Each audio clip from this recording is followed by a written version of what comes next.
Dubai তথা সংযুক্ত আরব আমিরাতের ভিসা নিয়ে বর্তমানে বেশ কিছু গুরুত্বপূর্ণ আপডেট রয়েছে। বিশেষ করে 2026 সালের শুরুতে বাংলাদেশিদের জন্য কিছু ইতিবাচক সংকেত এবং নিয়মে পরিবর্তনের খবর পাওয়া যাচ্ছে। নিচে সাম্প্রতিক ব্রেকিং আপডেটগুলো সংক্ষেপে তুলে ধরা হলো। দুবাই/ইউএই ভিসা আপডেট 2026। সীমিত পরিসরে ভিজিট ভিসা চালু।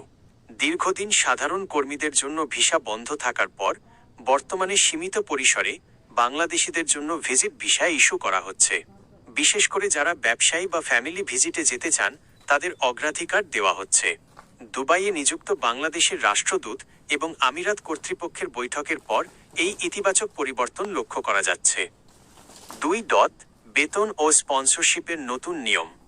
2026 সালের নতুন নিয়ম অনুযায়ী দুবাইয়ে অবস্থানরত প্রবাসীরা যদি তাদের পরিবার বা বন্ধুদের নিতে চান তবে নির্দিষ্ট বেতন কাঠামো অনুসরণ করতে হবে। পরিবার, স্ত্রী ও সন্তান স্পন্সরের মাসিক বেতন অন্তত 4,000 দিরহাম হতে হবে। ভাই বোন বা আত্মীয় মাসিক বেতন অন্তত 8,000 দিরহাম হতে হবে। বন্ধু বান্ধব স্পন্সরের বেতন অন্তত 15,000 দিরহাম হতে হবে। 3. পাসপোর্টের নতুন বাধ্যবাধকতা। এখন থেকে ভিসা আবেদনের সময় পাসপোর্টের মূল পাতার পাশাপাশি পাসপোর্টের cover page, external cover scan করে জমা দেওয়া বাধ্যতামূলক করা হয়েছে। এটি পরিচয় যাচাইয়ের প্রক্রিয়াকে আরও নির্ভুল করার জন্য করা হয়েছে। 4. গোল্ডেন ও ব্লু ভিসা সুখবর।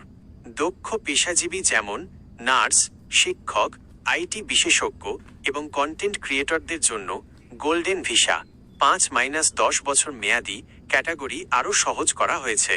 এছাড়া পরিবেশবিদদের জন্য নতুন ব্লু ভিসা চালু হয়েছে যা 10 বছরের রেসিডেন্সি সুবিধা দেবে। প্রবাসীদের জন্য সতর্ক বার্তা। ফেসবুক বা ইউটিউব গুজব, সোশ্যাল মিডিয়ায় অনেকেই সবার জন্য ভিসা খুলে গেছে বলে বিভ্রান্তি ছড়াচ্ছে। অফিসিয়াল ঘোষণা ছাড়া কোনো দালালকে টাকা দেবেন না। জরিমানা। বর্তমানে দুবাইয়ে ওভারস্টে ভিসার মেয়াদ শেষে থাকা করলে প্রতিদিন 50 দিরহাম করে জরিমানা গুনতে হবে এবং কোনো গ্রেস পিরিয়ড বা বাড়তি সময় দেওয়া হচ্ছে না। আপনি কি নির্দিষ্ট কোনো পেশায় যেমন ড্রাইভিং বা লেবার কাজ নিয়ে যাওয়ার কথা ভাবছেন? জানালে আমি সেই খাতের বর্তমান অবস্থা সম্পর্কে আরও সঠিক তথ্য দিতে পারবো।